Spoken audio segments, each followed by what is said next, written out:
Welcome to NarrativeNook Audiotales, where enchanted stories come to life. If you enjoy our stories, please subscribe, like and share to support our channel. Enjoy listening. Whoa, am I seeing this right? They actually agreed? This client must be loaded. I so wish I could land $1 billion project. Just what kind of job is worth $1 billion? Arabella opened the system sent by the client on her phone, and it was way more complex than she had anticipated. There was no way she could crack it in half an hour. At that moment, Romeo walked in after a phone call. Seeing that she hadn't touched her food and was still on her phone, he couldn't help but ask, "Are you working or something?" "Nope." Arabella put away her phone and looked at the dozen or so dishes in front of her. "Why did you order so much food?" She hadn't noticed earlier, but he'd ordered a ton of food in a flash. "There are some new dishes. I thought you might want to try them. What do you think?" Meanwhile, Carl was stunned when Alex logged off after receiving the money. Was Alex going to take off? Everyone said Alex was amazing, with a 100% success rate on tasks, but they were all stories. This was their first time working with Alex. If he really took off? After some thought, Carl couldn't help but call Romeo. This was the fourth time Romeo had received a call from Carl that day, and he was getting a bit impatient. "You better have something important to say." Carl had the audacity to interrupt his date. "Mr. Macmillan," Alex took the money and logged off. "I'm worried he..." Losing some money was one thing, but the system was something they'd worked hard to get. If it got leaked, their losses would be immense. He wouldn't dare. Romeo didn't seem bothered. As long as Alex left his information on the website, finding him would be a piece of cake. Carl was surprised that Mr. Macmillan was more relaxed than he was, and his heart finally settled down. Elsewhere, Zachary entered the password to his villa, and the first thing he saw was a small garden. "Zachary, look, so many roses." Yolanda hadn't expected the seeds she'd casually sown to bloom into so many flowers, and she was overjoyed. "The maid comes over to clean and water them every day." Zachary led her into the garden, and seeing her happy face made him feel better. "In the future, the girl who will admire these flowers with you will be someone else." Yolanda touched the scene and pretended to be sentimental. "Yoli, I'm okay, as long as you're happy, I'm satisfied." Yolanda pretended to squat down to smell the roses. She tucked a loose strand of hair behind her ear, closed her eyes, and showed a calm face, deliberately showing her cleavage. Under the sunlight, every movement she made was full of innocent beauty. After a while, she stood up and said, "Zachary, could you get me a small jar? I want to dig up one." Zachary swallowed hard, his voice a bit heavy. "If you'd like, you can come over and see them anytime." "That won't do. This will be the home of you and another girl in the future. It's not appropriate for me to come." Yolanda didn't wait for his answer and continued, "Zachary, I'm a bit thirsty. Come with me." Zachary tried to lead her inside for water, but she hesitated and stopped. "Zachary, I won't go in. What if your other half finds out I've been here?" Yolanda looked a bit uneasy. "You are my other half." Zachary looked back at her and said it word for word, then pulled her into the living room. Other than the maid who came to clean every day, no one else had been to the house, so there was only bottled water. Zachary handed Yolanda one of the bottles of water and even helped her open it. Yolanda noticed his small changes and was secretly delighted. She took a few sips, and while she was looking for an opportunity to drug his water, his phone rang.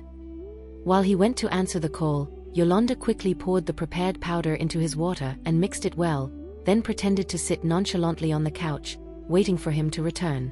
After a while, Zachary came back from his call, took a few sips of water, and noticed nothing unusual.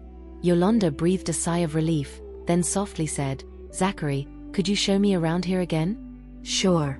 Zachary took her hand and showed her the living room, kitchen, and bedroom. Looking at the large bed in the bedroom, Yolanda couldn't help but say, "In the future, you'll be here with another girl." She bit her lip, pretending to be heartbroken, and broke away from his hand to leave. Zachary quickly grabbed her hand, saw the tears in her eyes, and his last bit of reason was about to disappear. "Yoli."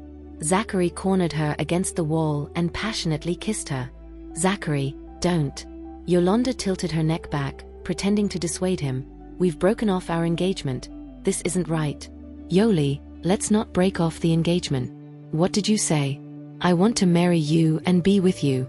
Zachary had lost his reason, and all he had left was a promise. I will take responsibility for you. After a while, Yolanda looked at the boy sleeping next to her with a triumphant smile on her lips. If Zachary's mother knew about this, she'd be furious. Thinking about the old woman's angry face made Yolanda secretly pleased. The last one standing was still her, Yolanda. That old woman dared to encourage her son to leave her. She'll show her once she married into the Panther family. Yolanda leaned against the headboard and told Olga Murphy about it. Olga was thrilled because it meant Zachary had to take responsibility for Yoli for the rest of his life. This was great news. Mom, didn't you say you were going to invite all our friends and family to my party? You can start planning now. Zachary will be there too. Great, that's awesome. It wasn't until it got dark that Zachary opened his eyes. He heard some faint sobbing next to him.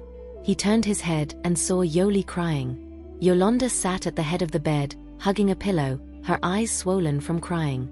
She looked like a sad little bunny. Zachary, I wanted to, I don't blame you. Now that you're awake, let's just forget this ever happened. I need to go home. She pretended to get up, but Zachary quickly grabbed her hand. He saw the red marks on her neck and arms. Zachary was completely stunned. He didn't know how he could have lost control like that. Yoli was only 18. I'm sorry, Yoli, I lost control. Zachary helplessly pulled her into his arms and said, I once said, I'll take responsibility for you. So our engagement. Yolanda was on the verge of tears. Zachary firmly stated, we're not calling it off. And your parents? I'll tell them, the engagement party goes on as planned. Zachary, you're so good to me. Yolanda buried her face in his chest, her eyes flashing with satisfaction. Meanwhile, after breakfast, Romeo took Arabella to Summerfield's largest amusement park. It was Saturday, and the place was packed. Have you been here before? Romeo asked softly, looking down at Arabella. No. When Arabella was young, Atlee and Olga were often not at home. They never took her out, let alone spent time with her. Romeo took her hand and said, I heard kids love this place. So he still saw her as a kid? The ticket checker couldn't take his eyes off the stunning couple, a perfect match. She was gorgeous, and he was so suave. Have a blast. The employee said this after checking their tickets. Arabella grabbed a map at the entrance. The park was much bigger than she expected, with a lot of attractions. What do you want to try first? Romeo asked softly. Arabella's eyes fell on the carousel, the closest ride. But it seemed a bit childish. Romeo noticed her glance towards the carousel and assumed she was interested. So he led her towards it. He still thought she's a kid interested in the merry-go-round. The sun's pretty harsh today, put this on. Romeo handed her a sun hat and a sunscreen spray and said, let me do it. It's not necessary. Arabella was not used to sunscreen. She preferred her skin tanned. At least put on a bit. I don't want you to get burned. Romeo insisted and sprayed her legs, said, wait here, I'll go line up. Arabella was touched by his thoughtfulness. A woman nearby nudged her husband. Look at that guy, so handsome and considerate. And then look at you. Her husband, a bald man with a big belly. What's wrong with me? He defended himself, saying, handsome guys can't be trusted. You're the one who can't be trusted. Romeo left Arabella under a tree and went to queue up. Arabella noticed he was dressed casually today, with a crossbody bag on his back, looking youthful and energetic. She never thought he would look so good without a suit, full of youthful vitality. A few college girls standing behind him were obviously attracted by Romeo's handsome face. Hey there, are you here alone? Can we have your number? We're all single, no boyfriends. One girl blushed as she spoke, waiting anxiously for Romeo's response.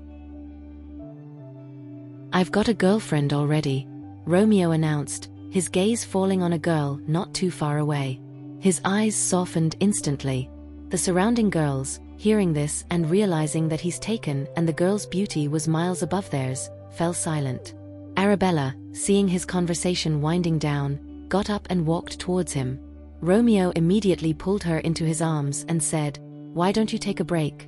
It's pretty hot here. We're up next. Romeo saw a hint of jealousy in the girl's eyes and smiled warmly. Leaning close to her ear, he asked in a low voice, "Are you jealous?" Was Arabella coming over to assert to the other girls that this man was hers? "You're overthinking," Arabella responded coolly, her face stunningly beautiful. After a while, it was their turn. Arabella looked at the merry-go-round ahead of her. Although she wasn't particularly interested, there were so many rides in the amusement park that she didn't know what to pick, so she just got on it, moving gracefully. Romeo sat on the horse next to her, holding her hand. His eyes were filled with her and only her. With the music starting, the horses began to rise and fall. Romeo looked at Arabella, and Arabella looked back at him. A few female college students behind them watched with envy. This girl's boyfriend was so gentle and handsome. A woman nearby then grabbed her husband's ear and said, "Look at that. He doesn't hesitate to ride the merry-go-round with his girlfriend, but you're worried about losing face, thinking it's childish. Ouch. Let go, there are people around. Can't you be gentle?"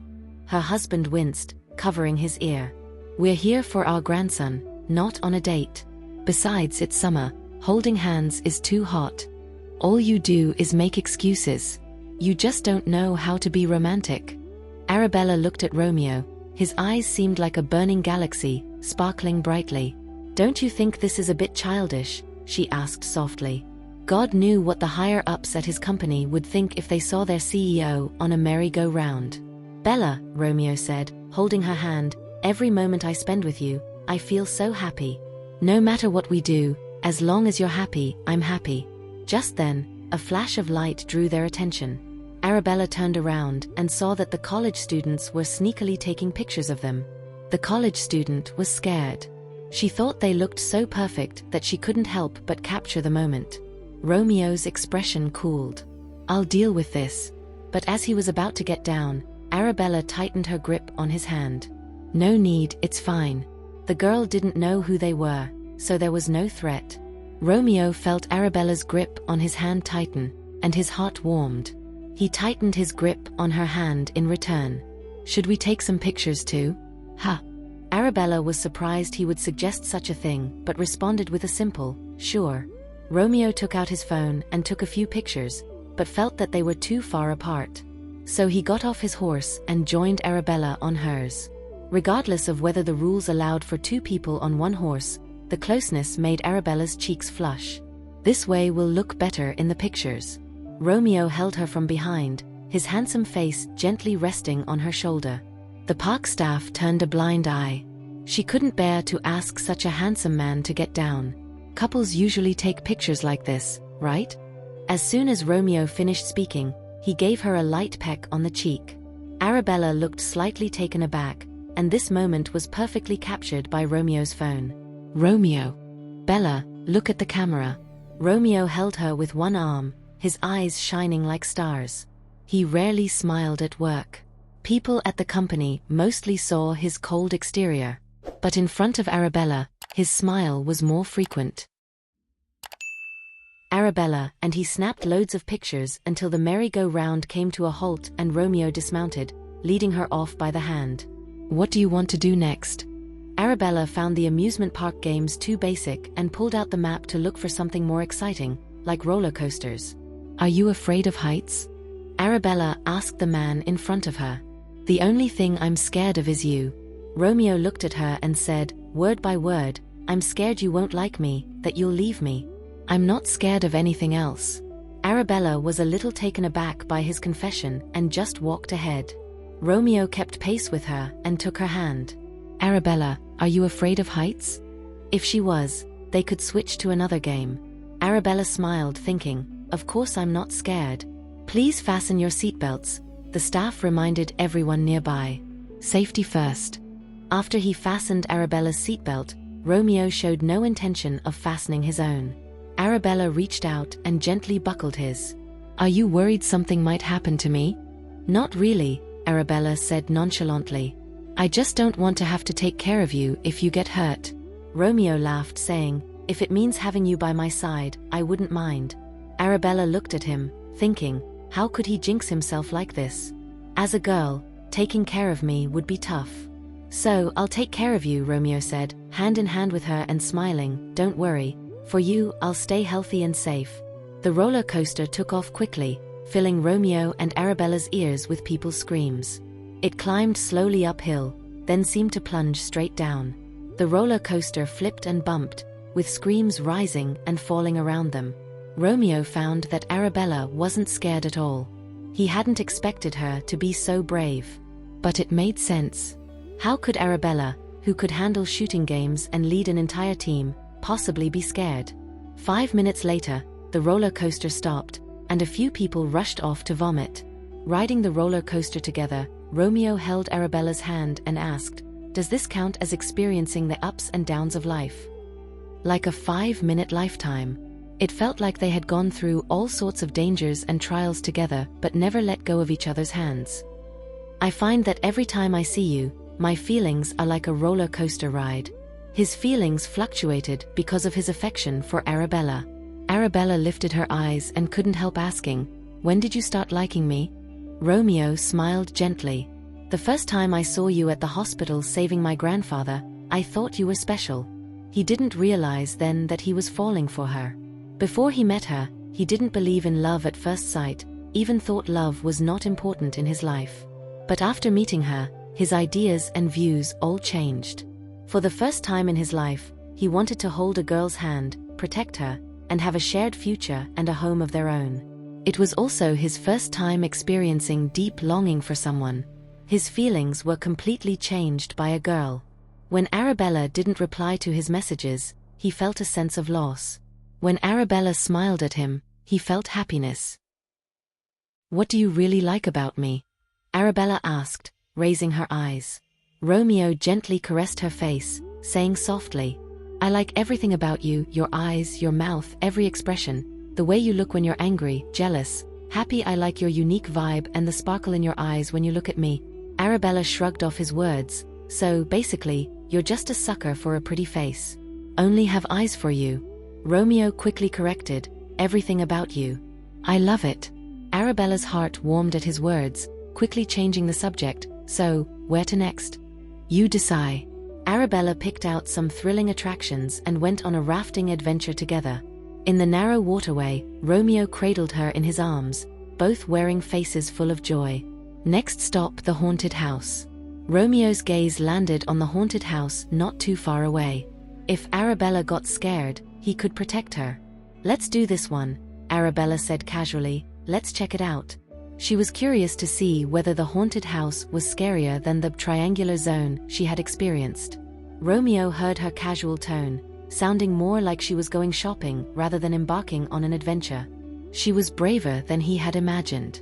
Before entering the haunted house, they had to pass through a narrow, dark passage. Romeo held Arabella's hand tightly. "Watch your step." There were switches all over the floor that they carefully avoided. Then they saw skull heads hung all over the walls and fake blood splatters everywhere. The blood looked so fake. Arabella thought, how could anyone get scared by such poorly made props? Meanwhile, a couple behind them were already screaming and running back. Was it really that scary? Arabella didn't quite get it. There were staff members dressed as ghosts jumping out to scare them from time to time.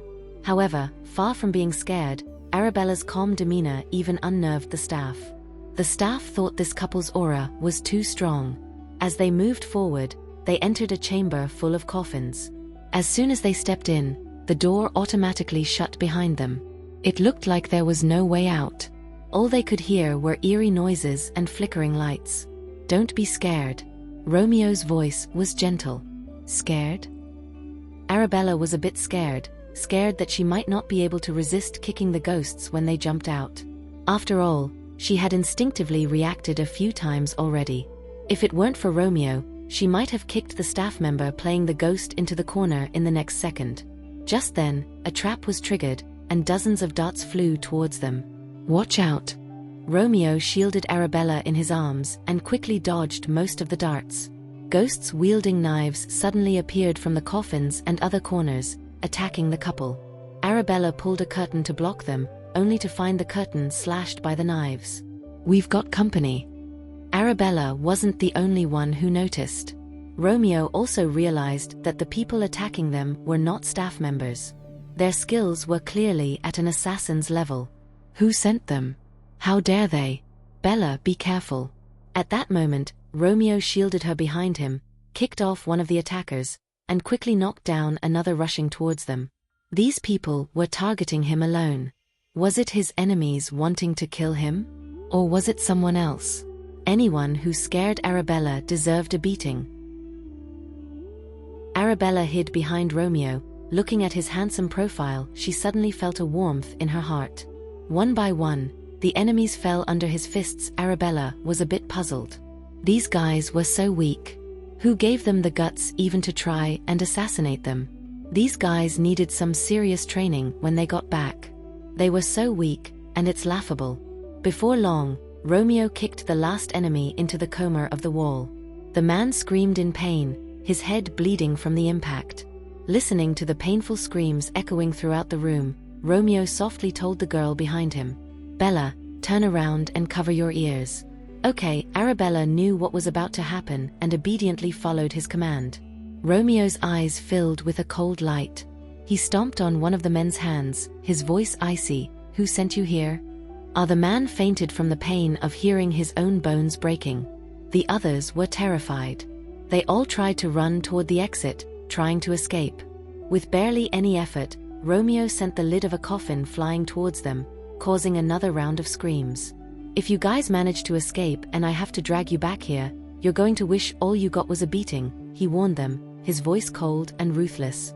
Realizing they could not escape, they all fell to their knees, begging for mercy, their faces filled with fear. "Mr. Romeo, please spare us. We were just blinded by greed, and we weren't thinking. We really don't know who wants you dead. The person who hired us is very mysterious." Before they could finish, Romeo stepped on the coffin lid, causing the men beneath it to scream in pain. "Today you messed with my girl." They were all shocked. Their eyes turned to the slender girl standing behind him.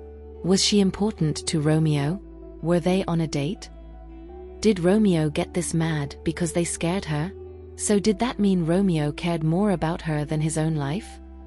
Before they can even process this, Romeo increased the pressure on the coffin lid. One of the assassins couldn't take it anymore and spat out blood. The weight of the coffin lid was too much, and it was unbearable.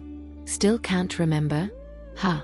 Romeo's voice seemed to echo from the depths of hell, sending chills down their spines. One of them was so scared he was shaking all over. He quickly confessed, "It's Ethan Barlow. He paid $1 billion to take your life." Ethan? He was one of Romeo's competitors. Recently, they fought over a piece of land with a total area of 400,000 square meters. So it was Ethan who was behind all this? Romeo's gaze turned even colder, his contempt-filled voice, "Only $1 billion? Ha!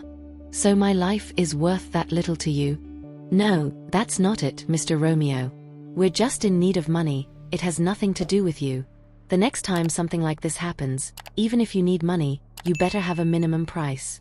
The man quickly caught on and nodded furiously, "I understand.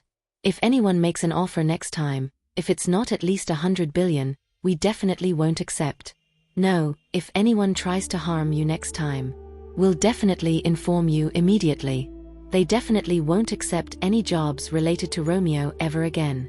Do you think I need you to inform me?" There was nothing but disdain in Romeo's eyes. I mean we're out of this business from now on, never to be involved in this sort of thing again." The guy was so terrified that tears streamed down his face.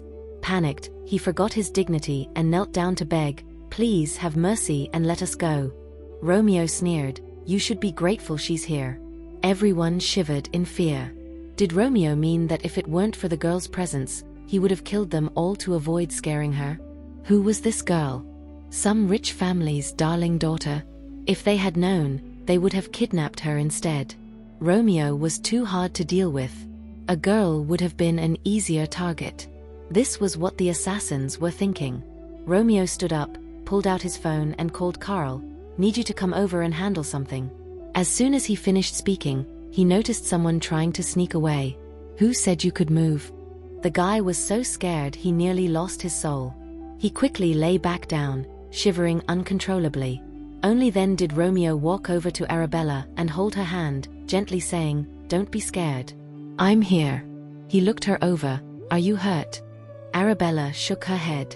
Once he was sure she wasn't injured, Romeo scooped her up in his arms, his gaze falling on the people on the ground. "Stay down, all of you. If he found anyone missing later, everyone else could forget about living." The assassins had no words. They wanted to escape but couldn't move. Romeo had been too forceful earlier, and several of them had broken ribs, and many parts of their bodies were injured. Every little movement was agonizing. How could they run away? Arabella was carried out of the secret room by Romeo. She whispered, "Put me down. I can walk. It's dark here. If you fall, I'll be devastated. I'll be careful." She wasn't blind.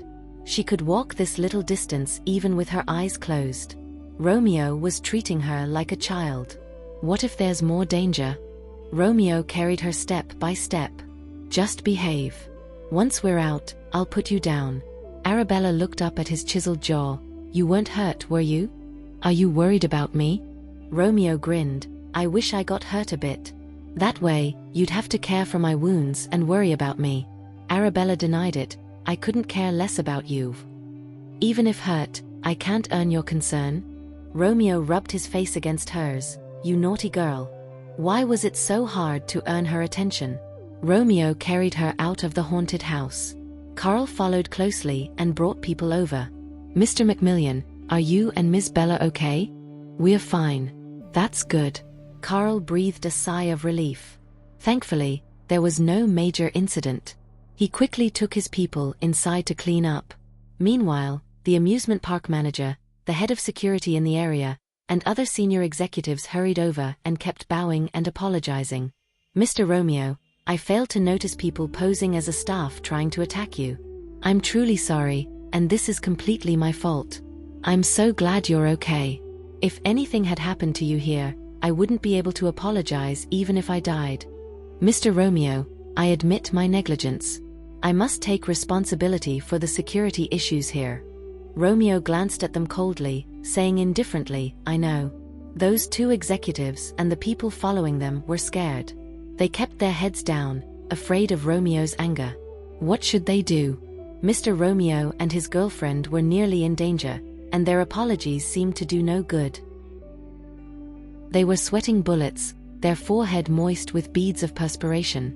"Mr. Romeo, give us another shot. We're really sorry. We'll beef up the security, swear to God, this won't happen again. We'd stake our lives on it." Romeo just tossed them, "Figure it out yourselves," and sauntered off with Arabella. "Thought you were going to put me down?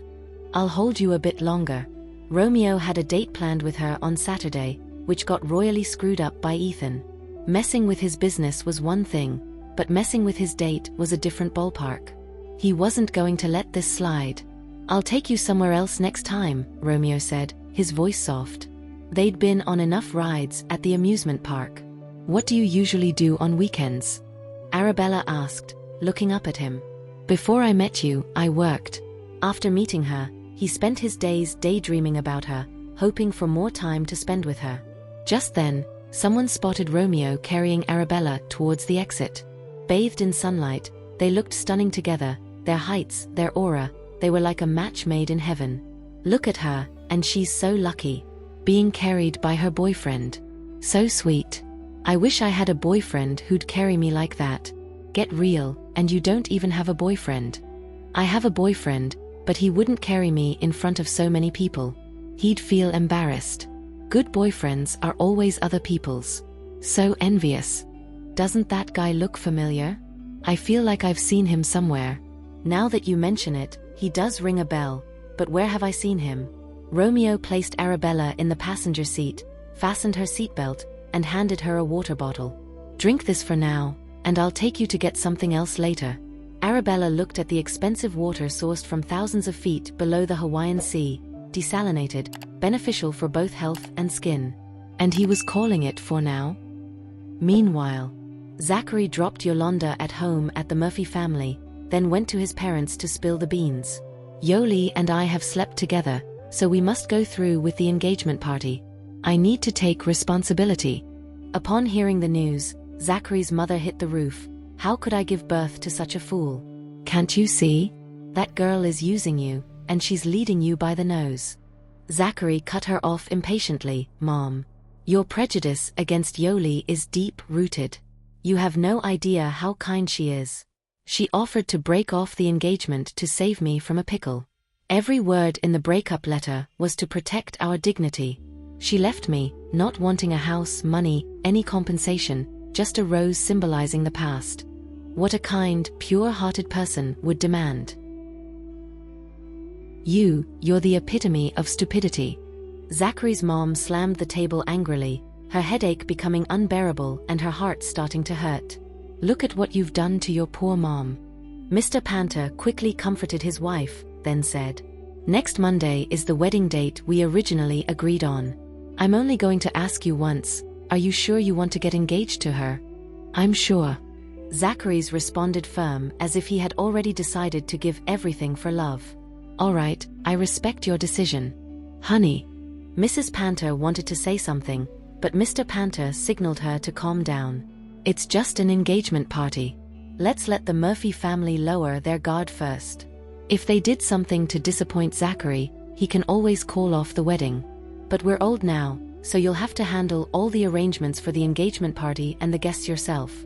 Mr. Panther clearly didn't think much of the Murphy family's daughter or care about the wedding party. But for Zachary, he preferred to handle it himself. He would consult Yoli and make sure the engagement party was to her liking.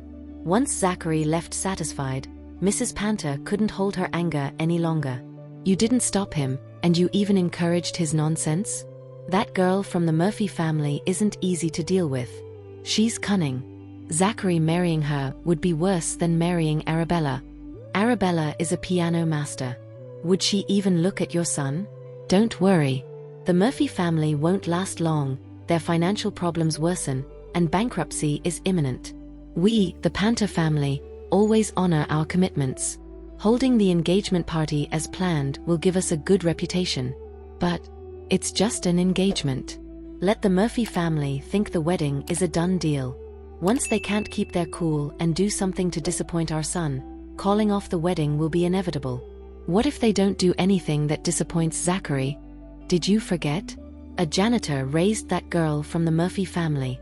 I found out that the Murphy family didn't treat the janitor well. After the engagement, if we really don't want to proceed, we can expose this scandal. If she can't even respect the woman who raised her for 18 years, how could she respect us after marriage? That makes sense. Don't worry, we need to help our son let go of her step by step. Meanwhile, Romeo took Arabella out for lunch, and then brought her back to Moon Bay. Take a nap at my place today. Romeo patted her head. I need to get some work done in the study. You rest first. I'll take you somewhere in the afternoon. He had some urgent matters that needed to be dealt with on his computer. Okay. After Romeo left, Arabella cracked the combat system on her phone.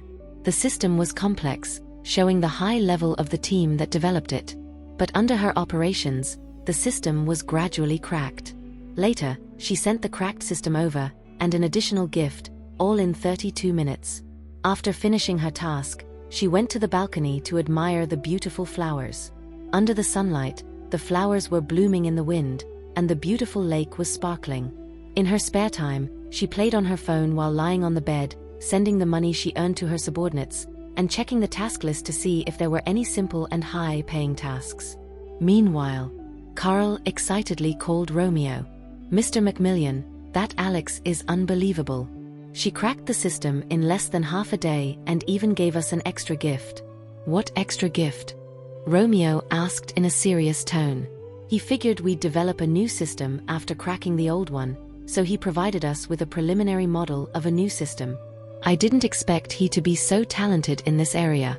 Mr. Macmillan, should we bring him onto our team? Do you think someone comfortable taking on high-paying tasks would be willing to work for others? Romeo shot back.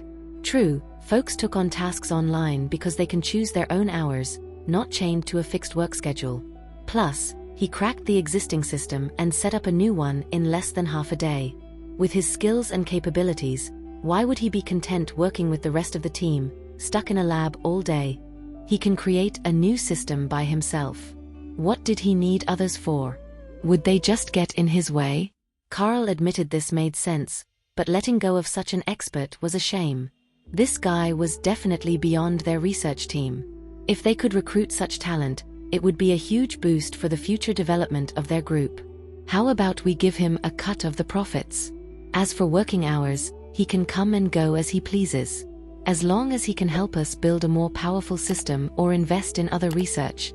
Instead, why not just give him another 100 million to set up a whole new system? Sure. This new system is crucial for us, and it's better if our people research it. No matter how powerful the other party was, if they had ulterior motives in the future, they'll be the ones to suffer. I get it.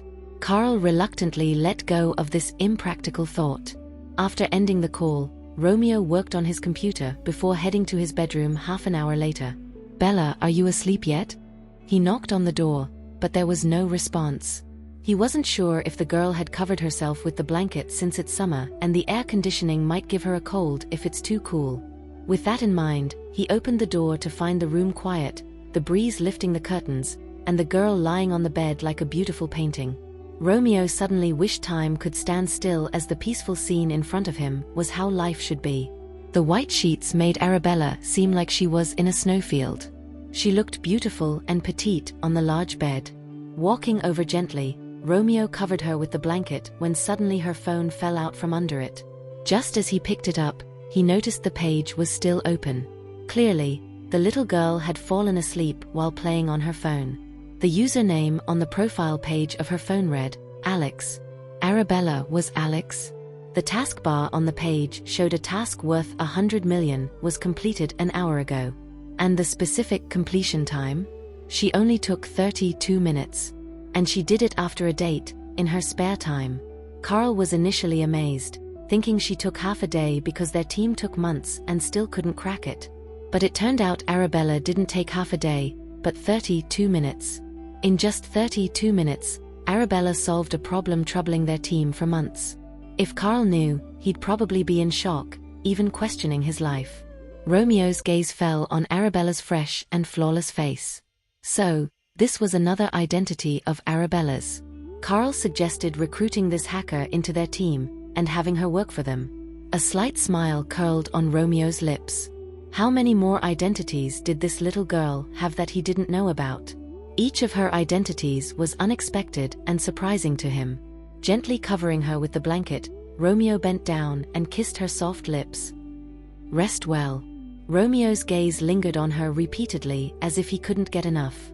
After a while, he locked the phone, put it on the bedside table, and quietly left. Waking up after who knew how long, Arabella found the clock pointing to 4:30 in the afternoon. She had slept very soundly and comfortably by Romeo's side. Thank you for listening. If you have enjoyed this story, please like and share so others can see it too. Also hit the subscription button and notification bell so you can be notified on our next release. Thank you for your support. God bless you.